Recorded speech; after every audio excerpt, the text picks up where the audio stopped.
Welcome back to The Lost Taste. Today, we're diving into a unique and often forgotten part of culinary history, 15 lost African-American breakfasts. These meals tell stories. They reflect resilience, creativity, and a deep connection to land, culture, and community. Many of them originated in the hardships of rural life, the legacy of enslavement, and the economic struggles of the 20th century. Yet, they were full of love, ingenuity, and flavor. Each dish had its place and purpose. Whether it was a way to stretch scarce ingredients, celebrate special occasions, or simply provide nourishment for a hard day ahead. As time passed, these dishes were slowly replaced by convenience, changing tastes, urbanization, and the commercialization of food. But today, we're bringing them back, not just to remember, but to honor. Canned pork brains and eggs. What it was. This is perhaps the most famous lost breakfast. Cans of pork brains in gravy were a cheap staple. A can was opened, poured into a hot skillet with bacon grease, and scrambled with eggs to stretch them. It was a fast, savory, high-protein meal.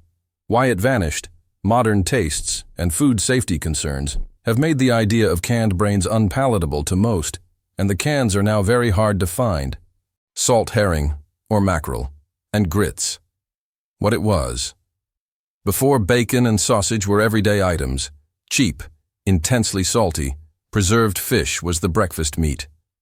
The salt herring, or mackerel, had to be soaked overnight in water to draw out the salt, then pan-fried and served alongside grits. Why it vanished. It's a very pungent, bony, and old-fashioned meal that was quickly replaced by milder, easier-to-eat breakfast meats. Cat head. Biscuits with chocolate gravy. What it was. Cat head. Biscuits were giant, rough, drop biscuits, so named for being as big as a cat's head.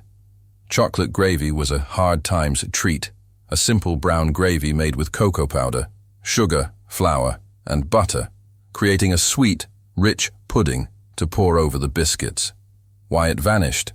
Chocolate gravy is a regional Appalachian Ozark soul food that is rarely seen outside of those communities. Red eye, gravy with coffee. What it was.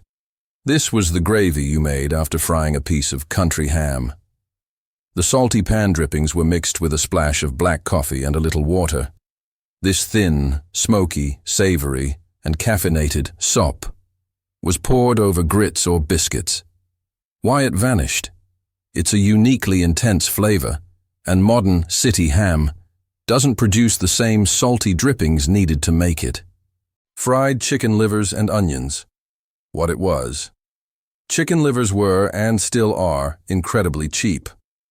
A classic, iron-rich breakfast was a plate of livers dredged in seasoned flour, pan-fried with a heap of sweet, stewed onions, and served with a side of grits. Why it vanished. Liver and onions is no longer a popular breakfast, seen as a heavy or old-fashioned dinner item.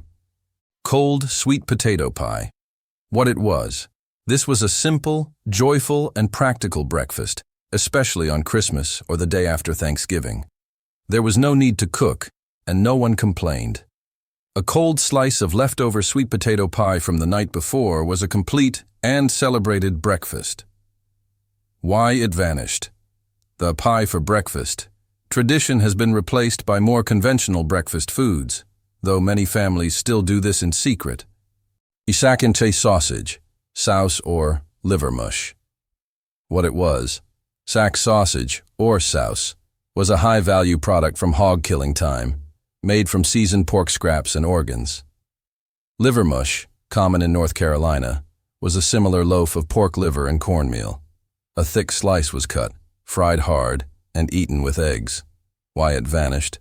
Home butchering and pork scrap. Loaves are no longer part of most people's lives. Cornmeal pancakes. What it was. These were not the fluffy, white flour pancakes of today. They were thin, dense, flapjacks, made entirely, or mostly, from cornmeal, buttermilk, and a little egg. They had a gritty, hearty texture and were served with molasses or sorghum syrup. Why it vanished. They were completely replaced by instant, light and fluffy, wheat flour pancake mixes, tomato gravy, and biscuits. What it was, when there was no sausage, you made tomato gravy.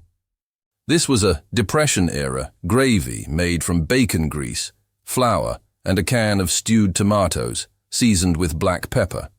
It was a savory, acidic, and cheap way to smother a biscuit. Why it vanished?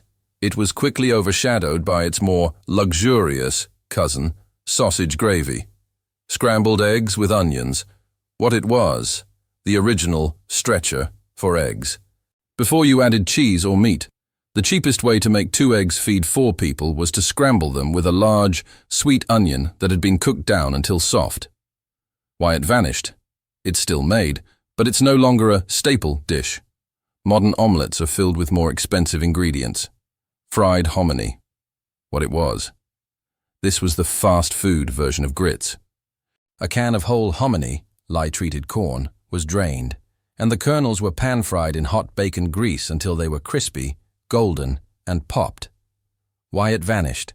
Creamy, slow-cooked grits became the standard, and fried hominy is now a rare side dish.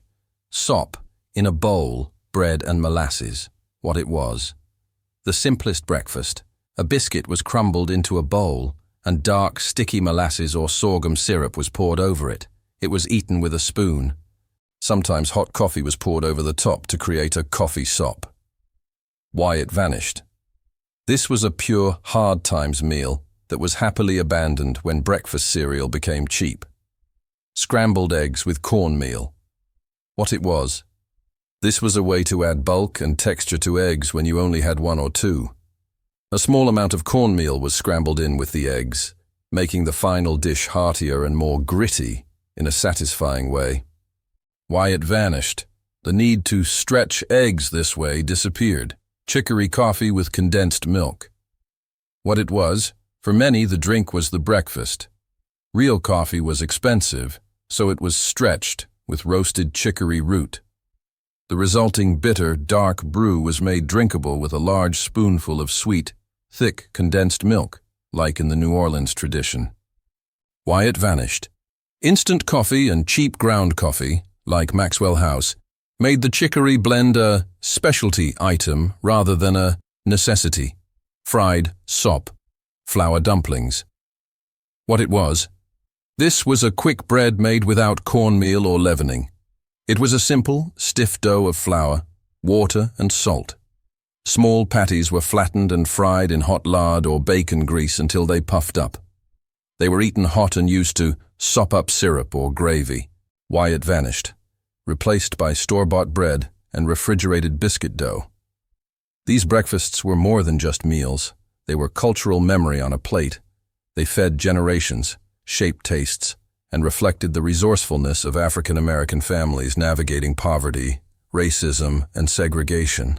While many of these dishes have disappeared from modern tables, revisiting them offers a way to reconnect with our culinary heritage. Maybe you'll even bring 1 or 2 back to your own kitchen. Until next time, keep the memory alive, only here on The Lost Taste.